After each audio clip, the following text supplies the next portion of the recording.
பைத்தியக்காரன் முட்டாளு அரசியலுக்கே லாய்க்கற்ற நபர் தான் திருமாவளவன். புரியுதுங்களா? திருமாவளவன் சொல்லும் போதே அதை சொல்றாரு. அண்ணாமலை வந்து இந்த மாதிரி அவர் பேசுறங்காட்டிக்கு தான் இதை வந்து பெரிய பிரச்சனையாக்க முயற்சி பண்றாரு. இடிச்சது நீ, இடிச்சோன்னே இறங்கி வந்து மன்னிப்பு கேட்டிருந்தீங்கன்னா நீ மனுஷன். அவரை வந்து ஒரு 10 பேர் சேர்ந்து அடிக்க வச்சுக்கிட்டு, அது பார் கவுன்சிலுக்கு உள்ள பூந்தே அடிக்க வச்சு நீ அராஜகம் பண்ணிட்டு அதை தட்டி கேட்க மாட்டாங்களா? தட்டி கேட்பாங்களா? கேட்க மாட்டாங்களா? அண்ணாமலை மாதிரி ஒரு ஆள் இருந்தங்காட்டி தானே நீ வந்து பதில் சொல்ல வேண்டியதா இருக்குது. இப்போ இல்லைன்னா என்ன பண்ணிருப்பேன்? அவனை கொன்றுப்பேன். நீ இல்லைன்னா என்ன பண்ணிருப்பாங்க? அந்த ராஜீவ்காந்திகர் நபரை அடுத்த நாளே கொன்றுப்பானுங்க. புரியுதுங்களா? ஆமா. ஏன்டா எங்க தலைவர் வரும்போது வண்டியை நீ ஓரம் போட மாட்டியா? அந்த வண்டி எப்படி இழுத்து வீசினாங்கன்னு பார்த்துருப்போம் நம்ம வீடியோல.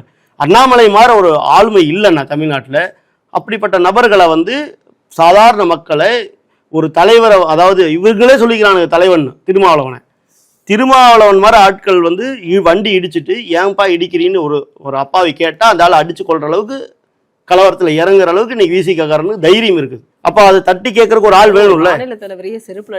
அது திமிரு. அவங்களுக்குலாம் வந்து அண்ணாமலை மாதிரி ஆட்களை